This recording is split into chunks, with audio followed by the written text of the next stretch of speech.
والا ما كانش عمرو دياب فضل بيغني لحد دلوقتي، ولا كان كريستيانو عايز يفضل يلعب كوره لحد دلوقتي، ولا باشمهندس نجيب ساويرس لسه بيعمل مشاريع لحد دلوقتي. الناس دي مش محتاجه فلوس خالص على فكره. هل حصل مع دكتور مايكل في لحظه من اللحظات لحظه احباط؟ ده 5 مرات في اليوم. انا كل يوم 5 مرات بقرر ان انا شتا يا دكتور.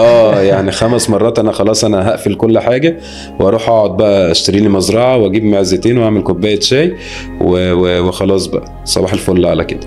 بيجي كتير جدا اي حد تعبان في شغله وناجح بتمر عليه لحظات طول الوقت ان هو لا انا عايز ارتاح بس. وبعدين وخلي بالك انت مش مكمل في شغلك ولا في نجاحك عشان الفلوس خالص، والا ما كانش عمرو دياب فضل بيغني لحد دلوقتي، ولا كان كريستيانو عايز يفضل يلعب كوره لحد دلوقتي، ولا باشمهندس نجيب ساويرس لسه بيعمل مشاريع لحد دلوقتي. الناس دي مش محتاجه فلوس خالص على فكره. هو ملوش علاقه انت مكمل عشان فلوس. انت بعد شويه من الشغل حتى بتعبه بقرفه بمشاكله انت بتدمن اللي انت بتعمله، انت ما تقدرش تبطله. انما انت عندك كل يوم نفس الدافع، لا بتمر بلحظات احباط، لحظات ضعف، عايز اريح.